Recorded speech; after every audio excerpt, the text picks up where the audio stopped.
बेकार की बातें करके कभी कभी हम दूसरे के मन में गलतफहमी पैदा करके उसकी ज़िंदगी बर्बाद कर देते हैं।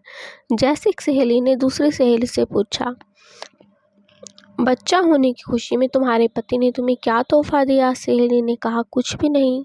उससे फिर पूछा कि क्या ये अच्छी बात है? उसकी नज़र में क्या तुम्हारी कोई कीमत नहीं?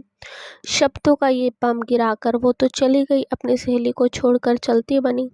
शाम के वक्त उसका पति घर आया और पत्नी का मुंह उतरा हुआ पाया। दोनों में झगड़ा हुआ, एक दूसरे को लानते भेजी, मारपीट हुई और आखिर पति पत्नी में तलाक हो गया। प्रॉब्लम की शुरुआत उस फजूले जुमले से हुई जो उसका हाल चाल पूछने आई उसकी सहेली ने कहा था।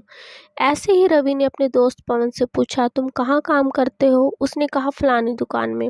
रवि ने कहा, कितनी तनख्वाह है? पवन ने कहा, 18,000।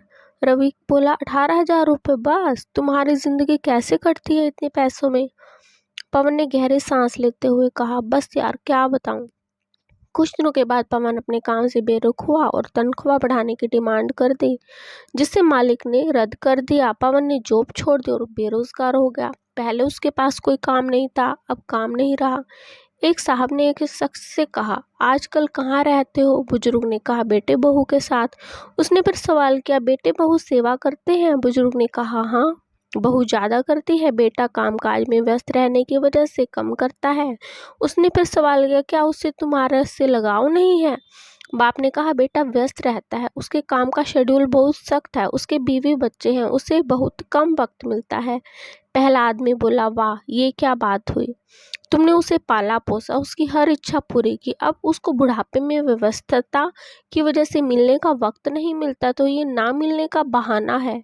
इस बातचीत के बाद बाप के दिल में बेटे के प्रति शंका पैदा हो गई। बेटा जब भी ऑफिस से घर आता वो यही सोचता कि उसके पास सबके लिए वक्त है सिवाय उसके। याद रखिए, जुबान से निकले शब्द दूसरे पर बड़ा गहरा असर डाल देते हैं। हमारी रोज़मर्रा की ज़िंदगी में बहुत से सवाल हमें बहुत मासूम लगते हैं, पर किसी के घर में परेशानी उत्पन्न कर सकते हैं। जैसे, तुमने ये क्यों नहीं खरीदा? तुम्हारे पास ये क्यों नहीं है?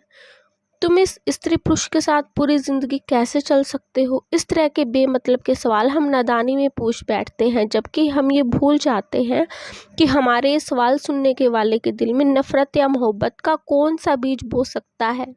आज के दौर में हमारे इर्द गिर्द समाज या घरों में जो टेंशन बढ़ रही है, उनकी जड़ तक जाएं तो अक्सर उसके पीछे किसी और का हाथ होता है। ऐसी हवा फैलाने वाले हम ना बने। लोगों के घरों में अंधे बनकर जाओ और वहाँ से गूंगे बनकर बाहर आ जाओ।